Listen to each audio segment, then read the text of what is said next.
Hello everyone. In this lecture, we are going to discuss interference in thin films of uniform thickness, but in a transmitted system. As in the previous lecture, we have discussed about interference in thin films of uniform thickness and reflected system. Here we are going to discuss transmitted system. So again, you have this thin film of thickness T and refractive index mu, a monochromatic source of light with a particular wavelength lambda. From that source, when light will incident on the upper part, then some part of the light is reflected, some is transmitted. At this point, again some part of light is reflected, some is transmitted. So this is the transmitted ray. When light will reach on this particular point, again some part is reflected and some is transmitted. And at this point, again reflection and refraction will take place.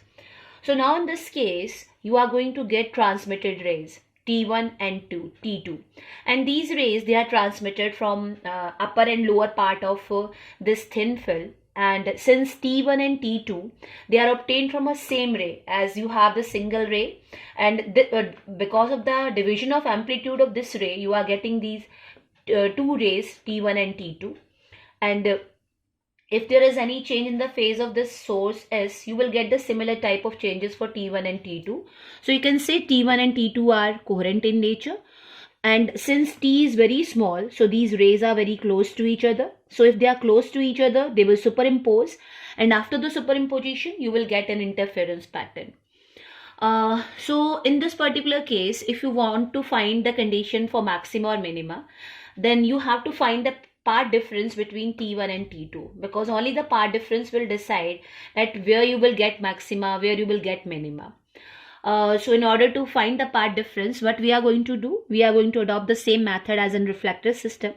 From this point C, draw a normal on line T1. So this is the foot of normal. This point D is the foot of normal.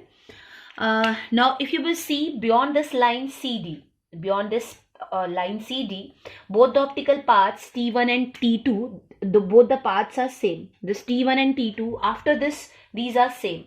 It means the path difference between these two is AB plus BC, which is in medium of refractive index mu, and minus this AD. So path difference is mu times AB plus BC minus AD.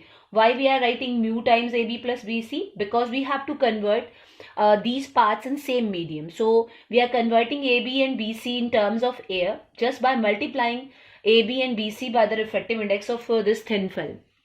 So you are getting this part difference. Now in order to find this AB, BC and AD, again we are going to adopt the same method. We are taking three triangles here. This is the first triangle where this side BE is known and this angle is R. And in order to find BC, we are going to use this particular triangle where this BE is known and this angle is also known. So in order to find AB and BC, again we are going to find cos R in both the cases. So AB is T by cos R, BC is also T by cos R. So as you have seen in previous case that this particular side was T upon cos R, this side was T upon cos R, this side is T upon cos R. So all these sides, they are having same value T upon cos R. Now in order to find the value of AD, one side should be known, and you can find this side AC just by finding AE and EC. So again same method. In order to find AE, you are going to use this triangle, and in order to find EC, you are going to use this triangle. And AE and EC both are same and both are equal to T tan R. So AC, that complete AC is AE plus EC, 2 T tan R. Now just substitute this AB, BC and AD. You can find AD by using sin I from this triangle. So after substitution, you are getting part differences 2 mu T cos R.